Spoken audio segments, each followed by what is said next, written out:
дар давраи 2 моҳу 15 рӯзи сипаригаштаи соли равон дар роҳҳои нақлиётгарди вилоят 38 адад садамаҳои роҳу нақлиётӣ ба қайд гирифта шудааст ки бар асари он 21 нафар ҳалок гардида 35 нафари дигар ҷароҳатҳои гуногуни ҷисмонӣ бардоштанд. Масалан, санаи 16 марти соли 2020 тахминан соати 21:30 ронандаи воситаи нақлиёти тамғаи Opel Zafira рақами қайди давлатиаш 1727 ТТ06 Туйчиев Исломбек соли таваллудаш 1997 истиқоматкунандаи ноҳияи Ҷаббор Расулов ҳангоми ҳаракат бо кӯчаи Ленини шаҳраки Меҳрободи ноҳияи Ҷаббор Расулов бехатарии ҳаракат дар онро таъмин карда натавониста пиёдагард Тугболаев Сайфулло истиқоматкунандаи деҳаи Селкани ноҳияи Ҷаббор Расулов ки бо канори рости роҳ ҳаракат мекард пахш намудааст. дар натиҷа пиёдагарди номбурда ҷароҳатҳои ҷисмонӣ бардошта ҳангоми дастрас намудан ба беморхонаи марказии ноҳияи Ҷаббор Расулов ба ҳалокат расидааст. ё худ санаи 7 марти соли 2020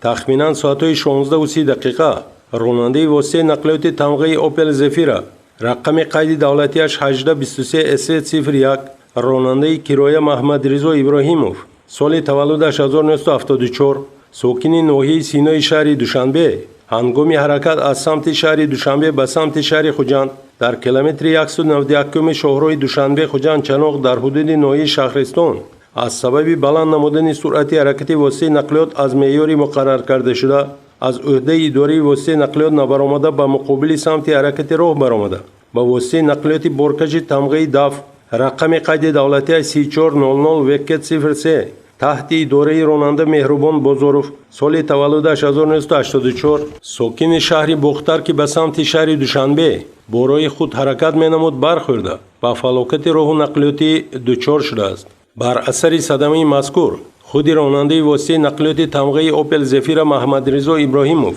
ва 5 нафар мусофиронаш Икромҷон Рахимов соли таваллудаш 1978 сокини шаҳри Исфара Гулсуной Садуллаева соли таваллудаш 1976 сокини ноҳияи Ҷаббор Расулов Маҳмадсаид Файзов соли таваллудаш 1978 сокини шаҳри Ваҳдат Абдуғафур Иргашев соли таваллудаш 1999 сокини ноҳияи Ҷаббор Расулов Фаррух Назаров соли таваллудаш 1999 сокини ноҳияи Ҷайҳуни вилояти Хатлон бо гирифтани ҷароҳатҳои вазнини ҷисмонӣ дар ҷои ҳодиса ба ҳалокат расиданд. Инчунин 2 нафар мусофирони дигари воситаи нақлиёти мазкур Шерозхоҷа Мирхоҷаев соли таваллудаш 2000 сокини шаҳри Хуҷанд донишҷӯи курси дуюми донишкадаи политехникии Донишгоҳи техникии Тоҷикистон ва ноболиғ Каримзода Фарзодбек соли таваллудаш 2010 хонандаи синфи сеюми мактаби таҳсилоти миёнаи умумии рақами 3 ноҳияи Ҷаббор Расулов баъди гирифтани ҷароҳатҳои ҷисмонӣ ба шӯъбаи эҳёи беморхонаи марказии ноҳияи Шаҳристон